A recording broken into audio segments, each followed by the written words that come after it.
আর্থিক অসঙ্গতি যে সরকারের নেই সেটা কিন্তু অন্নপূর্ণা ভান্ডারকে লক্ষ্মী ভান্ডারের উপভোক্তাদের সবার জন্য বিস্তৃত করার মধ্যে দিয়েই পরিষ্কার করে দিয়েছে সরকার। আমাদের লড়াইটা ছিল শূন্য পদে স্থায়ী নিয়োগ, আমাদের লড়াইটা ছিল অস্থায়ী কর্মচারীদের স্থায়ীকরণের বিষয়, এই সমস্ত কিছুগুলোই ছিল। সপ্তম বেতন কমিশন গঠন করা এবং সেটাকে লাগু করার মধ্যে কত সময় লাগবে সেসব আমরা কিছু জানি না। সপ্তম বেতন কমিশন কোন কোন বিষয়গুলোকে নিয়ে কাজ করবে আমরা সেটাও কিছু জানি না। সরকার কিভাবে কাজ করতে চাইছে কর্মচারী হিতে এবং রাজ্যের অন্যান্য বিষয়গুলোকে নিয়ে, সেই নিয়ে আমাদের সাথে বৈঠকে বসুক, আলোচনা হোক, খোলামেলা আলোচনা হোক, আমরা যেন জানতে পারি যে সরকার কিভাবে ভাবছে। পূর্বতন সরকারের মতো অসদিচ্ছা না দেখিয়ে সদিচ্ছা দেখিয়ে ডিএ ইস্যু ইমিডিয়েটলি সমাধান করুক।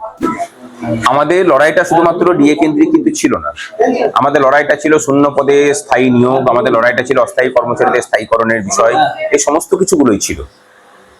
সরকার বলেছিলেন যে গত ক্যাবিনেটের পরে যে সাংবাদিক বৈঠক হয়েছিল সেখানে জানিয়েছিলেন যে পরবর্তী ক্যাবিনেটে তারা ডিএ নিয়ে সিদ্ধান্ত নেবেন।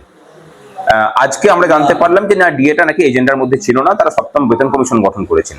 সপ্তম বেতন কমিশন গঠন করা এবং সেটাকে লাগু করার মধ্যে কত সময় লাগবে সেসব আমরা কিছু জানি না। সপ্তম বেতন কমিশন কোন কোন বিষয়গুলোকে নিয়ে কাজ করবে আমরা সেটাও কিছু জানি না। আমরা জানতে পারছি না যে ইমিডিয়েটলি তার কোনো, এবং এটা খুব পরিষ্কার যে ইমিডিয়েটলি তার কোনো ফিনান্সিয়াল ইমপ্লিকেশন সরকারের উপর পড়ছেও না। আমরা যে কথাটা বলেছিলাম বারবার করে এবং বলেও আসছি যে কেন্দ্রের সাথে বা অন্যান্য রাজ্যের কর্মচারীদের সাথে আমাদের ডিএর যে পার্থক্য আকাশ জমিনের জায়গাতে দাঁড়িয়েছে, ভোটের আগেও তারা এই বিষয়টাকে নিয়ে তখন যারা বিরোধী ছিলেন তারা সরব হয়েছিলেন, তাদের কাছে তো এই আশাটা তো থাকবেই যে তারা ইমিডিয়েটলি সেই বিষয়গুলোকে পূর্ণতা দেওয়ার দিকে নিয়ে যাবেন। আমরা ধৈর্য রাখছি, অধৈর্য হচ্ছি না। আশা করি পরবর্তী কোনো বৈঠকে তারা সিদ্ধান্ত নিয়ে বকেয়া ডিও মহার্ঘ ভাতার বিষয়টাকে সামনে নিয়ে এসে সেগুলোকে কার্যকরী ভূমিকা গ্রহণ করবেন।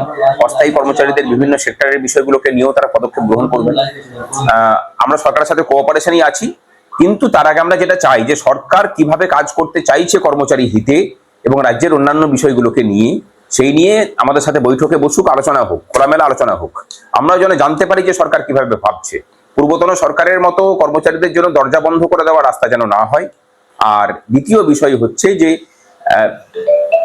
আর্থিক অসঙ্গতি যে সরকারের নেই সেটা কিন্তু অন্নপূর্ণা ভান্ডারকে লক্ষ্মী ভান্ডারের উপভোক্তাদের সবার জন্য বিস্তৃত করার মধ্যে দিয়েই পরিষ্কার করে দিয়েছে সরকার। সুতরাং আর্থিক অসঙ্গতির কথাটা আমার মনে হয় না ধোপে টিকবে বলে, সেটা তারাই নিজেরাই খণ্ডন করছেন নিজেদের কর্ম দিয়ে। সুতরাং সেখানে যখন নেই তখন পূর্বতন সরকারের মতো অসদিচ্ছা না দেখিয়ে সদিচ্ছা দেখিয়ে ডিএ ইস্যু ইমিডিয়েটলি সমাধান করুন। সেটা তো একটা ব্যাপার ছিল যে গত সরকার অন্তর্বর্তী বাজেটে 4% মহার্ঘ ভাতার কথা ঘোষণা করে গিয়েছিলেন এবং 1 এপ্রিল থেকে সেটা দেওয়ার কথা বলেছিলেন। গত সরকার সেটা ঘোষণা করেনি, নোটিফিকেশন বের করেনি। এই সরকার অন্তত সেটাও করতে পারতো যে সেই নোটিফিকেশনটাকেও বের করিয়ে দিতে পারতো।